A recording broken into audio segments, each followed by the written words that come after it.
Yes, again, alright. Alicia ninyo, nagbabalik muli para sa ating panibagong video. So, napapansin ninyo, mga minamahal, na bakit wala si Vice President Sara Duterte dito nga po sa listahan ng inilabas ng International Criminal Court.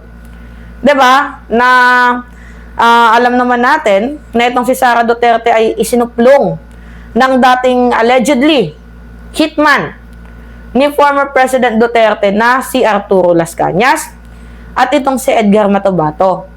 'Di ba? Na siya daw po ang di umano'y Oplantokhang Queen nung mayor pa daw siya ng Davao. Ngayon, kung titingnan natin sa kabilang dako ng ibayo ng mundo, maybe merong, syempre hindi na natin maiwasang mag-isip na baka merong special na sumon or papel itong si Vice President Sara Duterte. 'Di ba? Talagang nililitis lang or baka iniimbestigahan, naghahanap sila ng perfect at sapat na ebidensya, yung may quality, yung nandoon na lahat para isahan na lang. 'Di ba? Katulad kay former President Duterte, humigit kumulang 7 taon. 8 taon na inilaban nila Trillanes, mga minamahal, itong kaso ni former President Rodrigo Roa Duterte tungkol nga po dito sa AJK, sa war on drugs, dito nga po sa bansang Pilipinas. Dapat ata maitanong, 'di ba? Kaya former Senator Antonio Trillanes, mga minamahal, kung kasi lahat naman ng sinasabi ni Trillanes nagkakatotoo, 'di ba? Dati sinabi niya na magkakaroon ng warrant, hindi, isa si Bato sa mga co-perpetrators ng ICC. Tapos yung 5 pulis, 'di ba? Na naging chief PNP din, tapos miyembro din ng nagpatupad ng war on drugs si former President Duterte. Lahat po nandoon. 'Di ba? Sila Albayalde, sino pa ba? 'Di ba nandoon sila Vitaliano Aguirre, 'di ba? Okay. Sila Karamat nandyan yan. Kasi mayroon pong nakalagay doon, and other PNP eclavush. Ngayon, sinabi din noon ni former Senator Antonio Trillanes na itong si Bongo, abay, posible din na mabigyan, 'di ba, ng love letter or summon ng International Criminal Court, which is ngayon nagkatotoo. What if, 'di ba? Baka may sorpresa itong si former Senator Antonio Trillanes sa atin. Hindi nga maingay si Trillanes Parang, okay, 'di ba? Sabi ko naman sa inyo, parang hindi nga siya hindi nga nag-ingay si Trillanes ngayon nung nagkaroon ng ng summon ng love letter nung Valentine's Day, ito nga pong si Bato at itong si Bongo. Kasi matagal niya na yung sinasabi At alam niya kasi meron siyang information. Gets ninyo, mga minamahal? Merong information itong si Trillanes. Pero what if lang? 'Di ba? Kung meron mang magtanong dyan kay former Senator Antonio Trillanes, what if lang? Merong alam si Trillanes, mga minamahal, na itong si Sara Duterte ay meron pong espesyal na love letter dito nga po sa International Criminal Court.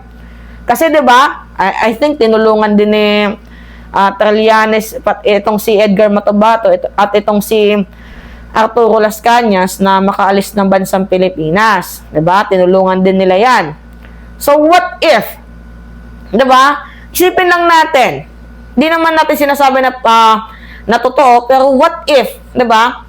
Meron ngang special na sulat dito kay Vice President Sara Duterte, lalo pat, 'di ba, mga minamahal, na i-reveal na sinabi ni Arturo Las Cañas na itong si Sara Duterte ay Oplantokhang Queen. Kasi dati sa Davao ang tawag doon DDS. Tapos nung naging presidente na itong si Digong, ang tawag doon National, nakalimutan na natin Basta may national.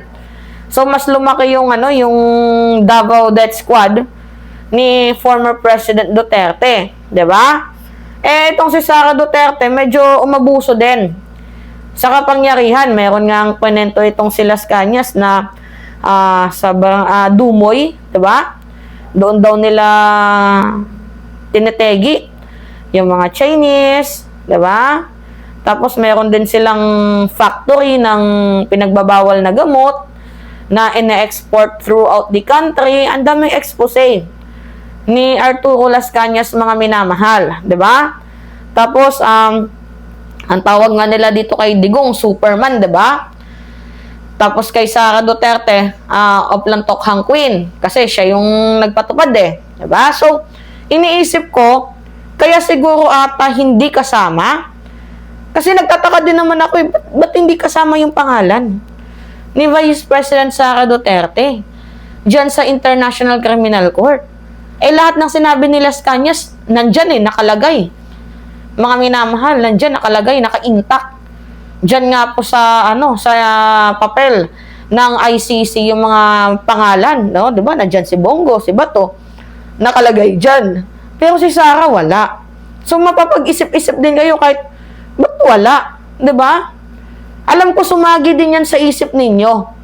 'Di ba na bakit wala diyan ang pangalan ni Sara?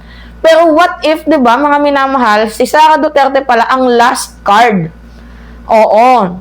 Siya pala yung pinaka-final momentum na huhulihin. Baka lang kung sila Bongo, mga minamahal, binigyan pa lang ng sumon na kayo ang mga co-perpetrators pero hindi pa naman sila sinasabing guilty, baka itong si Sara Duterte, malaman-laman natin, kahit tayo magulat, meron na palang warrant of arrest. Gets ninyo, mga minamahal? Baka meron ding warrant of arrest. So, posible na I think pinaghahandaan ng International Criminal Court ang very special letter, love letter, para nga po dito kay Vice President Sara Duterte. 'Di ba? See, may mga nagko-comment daw, oo daw, Mima.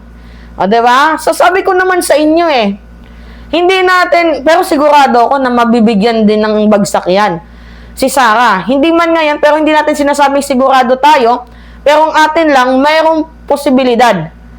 'Di ba? Lalo pat ang daming ebidensya laban sa kanya 'Di ba? Ang daming nagtitistigo laban din sa kanya.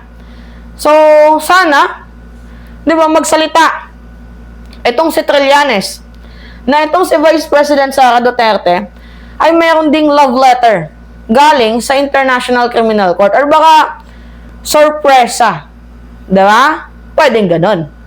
Alright, mga minamahal kayo, ano yung masasabi nyo dito? 'Di ba? Medyo nagugulantang tayo sa mga eksenang ganap, yung tipong hindi pa Pasko pero parang Paskong-Pasko na yung atake, 'di ba?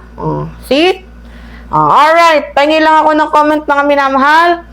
Likes and share. And also, don't forget to click the subscribe. And always nyo pong i-hit ang notification bell para lagi kayong na-update sa mga video na ina-upload natin. Maraming salamat at ingat, mga kababayan.